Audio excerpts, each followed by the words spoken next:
ये नरेंद्र मोदी साहब ने क्या जादू की जफ्फी डाली है अमेरिका को कि अमेरिका की ट्रेजरी सेक्रेटरी जो है वो येलन साहबा वो कह रही है हमें मसला ही कोई नहीं है कि इंडिया जितना इंडिया और अमेरिका जो है वो नेचुरल अलाइज हैं और बड़े ज़बरदस्त पार्टनर हैं और वो अगर तेल लेना चाहे रशिया से तो ले लें।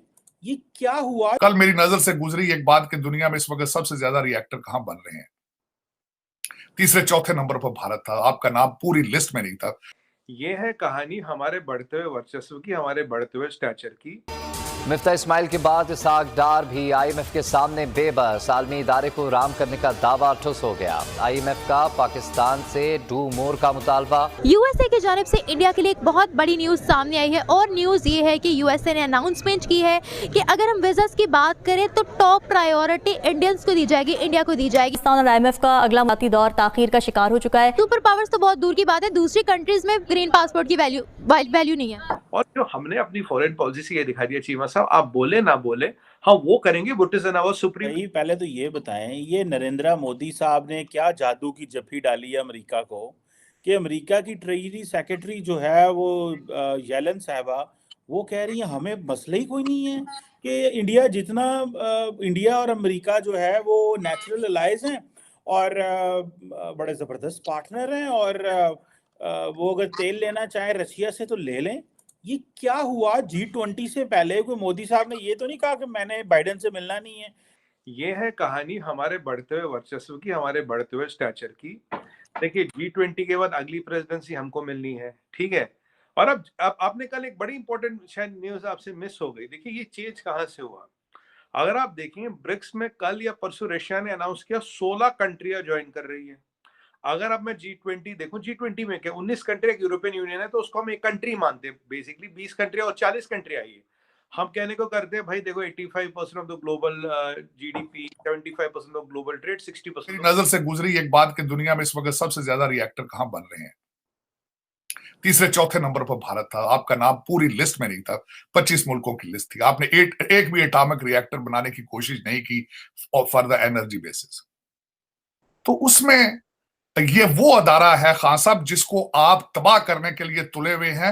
वो फ्लड में बचाता है, जल्जलों में बचाता है और एटॉमिक एसिड को वो पकड़ कर बैठा है और आपने उसको चारपाई के नीचे घुसा दिया, वो छुपते फिर रहे हैं।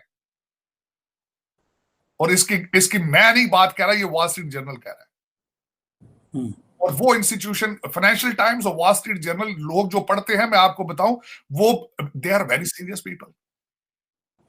इसके आफ्टर मैथ आप देखेंगे जो एक तो मैं आपको बताना चाहूं 48 फार्मास्यूटिकल्स में से 22 फार्मास्यूटिकल पाकिस्तान से बिजनेस बंद कर चुके हैं।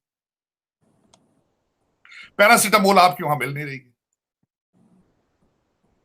तो आप इन सर्कमस्टांसेस में ना जो पिछला वजीर आजम है उसके माथे पे बल है, ना जो सिटिंग वजीर आजम है उसके माथे पे बल है, और जिस इंस्टीट्यूशन के बारे में वॉल स्ट्रीट जर्नल लिखा है वो चारपाई के नीचे घुस के आंखें बंद कर ली उसने। तो फिर आप देखिए इस कौम का क्या बनेगा। मायूसी, डेस्परेशन के अलावा मुझे कोई बता दें को, अगर मेरी ख्वाहिश है चीमा साहब मेरे साथ को बंदा डिबेट करके मुझे ये बताए कि पाकिस्तान का मुस्तकबिल ब्राइट है। और ये खान साहब अगले दिन उन्होंने फरमाया, मुझे कहता है जी कोई मर्जी जज आ जाए, जो मर्जी आ जाए, मेरिट पे आ जाए। खान साहब ने जब ये बात की, खुदा की कसम मुझे लगता है जिस किसी ने मेरे मुंह के ऊपर थप्पड़ मारा है और मुझे मेरी आंखों के सामने उस्मान बुजदार साहब कि इमरान खान साहब ने जो फाइनेंशियल टाइम्स को इंटरव्यू दिया था जिसमें वो बैकआउट कर गए थे अपने एक बहुत बड़े स्टैंड से कि अमेरिका ने उनके खिलाफ साजिश की है, उसके बाद उनके ऊपर बहुत ज़्यादा तनकीद हो रही है, बहुत ज़्यादा क्रिटिसाइज़ किया जा रहा है।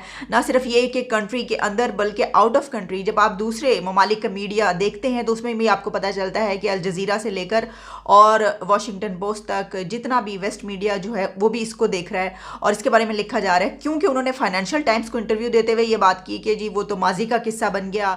जो फैसला किया गया वो ये है कि जो एक्सटेंशन है वो दोबारा ले ली जाए। तो मैं आपको बता दूं कि मुझे ऐसा नज़र नहीं आ रहा, बिल्कुल नज़र नहीं आ रहा कि इतना सब होने के बाद हम यहाँ तक पहुँच गए कि अब कुछ दिन रह गए तो उसके बावजूद अब ये होगा कि जनाब हम देखेंगे हो नहीं कुछ भी नहीं हुआ, ये तो एक्सटेंशन दे दी गई। मुझे बिल्कुल ऐसा नहीं लगता। उन तमाम लोगों को मैं ये कहना चाह रही हूँ कि जो ऐसा समझते हैं या जो किसी बिना पर ऐसा कह रहे हैं या जो खुद से ऐसा समझते हैं कि ये तो ये होगा कि जनाब कोई भी नहीं होगा और एक्सटेंशन ले ली जाएगी, तो बिल्कुल ऐसा नहीं होगा। तकर्री होगी, अपॉइंटमेंट होगी, नया आर्मी चीफ मुकर्रर किया जाएगा और मैं ये समझती हूँ कि सीनियरिटी की बिना पर जो मोस्ट सीनियर होगा उसको लगाया जाएगा, जो एक कानूनी तरीक़ाकार है। अब इस पे जो मैंने आपको कहा कि इससे तो ये जाहिर होता है कि जैसे ही किसी के ख़िलाफ़ ऐसी वीडियोज़ आना शुरू हो जाए ना, तो आप समझ जाएं कि ये इसको लगाने का जो है फ़ैसला कर लिया गया है। तभी खान साहब की तरफ से ना ऐसी इस तरह की वीडियोज़ आ रही हैं, क्योंकि जब ये देख लिया जाता है ना कि ओहो ये जो है ये तो काम हो गया, इसको लगाने लगे हैं, तो फिर जाहिर है कि उसके खिलाफ एक कैंपेन शुरू हो जाती है कि किसी तरह से रोका जाए, इसको रोक लो और इसके खिलाफ जो है ये कैंपेन स्टार्ट कर दो। ये बताओ कि ये तो असल में इसकी जो मुद्दत मुलाजमत है वो तो पूरी हो चुकी है, ये तो शामिल ही नहीं हो सकता, ये तो है ही गलत, ये तो फ्रॉड है, और अगर इसको शामिल किया तो ये हो जाएगा। बात पता क्या है कि अब ये जितना मर्जी आप नैरेटिव चला लें, अब हम उन डेट्स पर पहुंच चुके हैं, उस जगह पर पहुंच चुके हैं जहां पर आप देखेंगे, एक तो ये कि ये भी सुनाई दे रहा है कि नवाज शरीफ आ रहे हैं वापस मुल्क के अंदर। अच्छा, एक तरफ जहाँ कि बाद में अक्सर औकात ये पता चलता है कि ये तो बात सच्ची थी, या ये धमाका भी हुआ था, ये हमला भी हुआ था और बंदा मर भी जाता है। इस तरह की बहुत सारी मिसालें हमारे सामने मौजूद हैं। मजाक बनाया जाता रहा है पहले भी पॉलिटिशियंस का और दूसरों का, तो बाद में पता चलता है कि वो तो सच था। तो इसलिए ये सब चीज़ें नहीं होनी चाहिए, इससे कोई फ़र्क भी नहीं पड़ता। देखिए, मैंने जिस तरह आपको बताया कि इमरान खान ने एक जो बहुत बड़ी गलती की है वो ये है कि उन्होंने हर नॉन इशू को इशू बना दिया। हर इशू को तो इशू बनाया ही बनाया, लेकिन जब आप हर नॉन इशू को भी इशू बना दें तो इतने बहुत सारे पहाड़ खड़े हो जाते हैं, इतने बहुत सारे इश्यूज़ खड़े हो जाते हैं कि फिर लोगों को समझ नहीं आ रही होती कि इसमें से कौन सा सही है और कौन सा गलत है। कि अगर हर चीज़ ही एक इशू है तो इसका मतलब है कि इसमें फिर कुछ ना कुछ तो गलत है। तो मैं आपको बता दूँ जनाबे वाला कि अभी कुछ ही दिनों में आप देखेंगे कि अनाउंस हो जाएगा, बता दिया जाएगा, समरी भेज दी जाएगी। उसमें ये जो सारी चीज़ें चल रही हैं कि क्या पता उनका नाम भेजा जाए ना भेजा जाए, इसका नाम निकाल लिया जाए, अच्छा इसके तो जो रिटायरमेंट है वो उससे पहले आ रही है, आप जितने मर्जी उससे पहले इश्यूज़ बन जाए, नई अपॉइंटमेंट हो जाएगी। एक तरीक़ाकार बन जाना चाहिए कि भाई जो मोस्ट सीनियर है उसको लगा दो।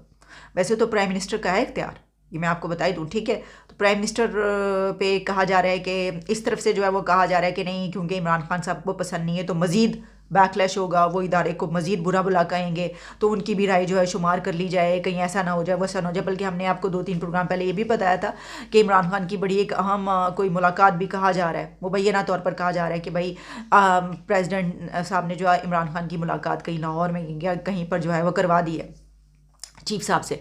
तो फिर भी ये भी तो बात है ना कि अगर एक बड़ी पार्टी जिसकी हुकूमत इस वक्त नवाज शरीफ, अगर वो ये कह रहे हैं कि नहीं हम जो हैं वो सीनियरिटी की बिना पर मोस्ट सीनियर को लगाएंगे, और उनके भाई जो सिटिंग प्राइम मिनिस्टर शहबाज शरीफ उनका भी यही कहना है, तो फिर उनकी बात को कैसे नल एंड वॉइड किया जा सकता है? मुश्किल होगा।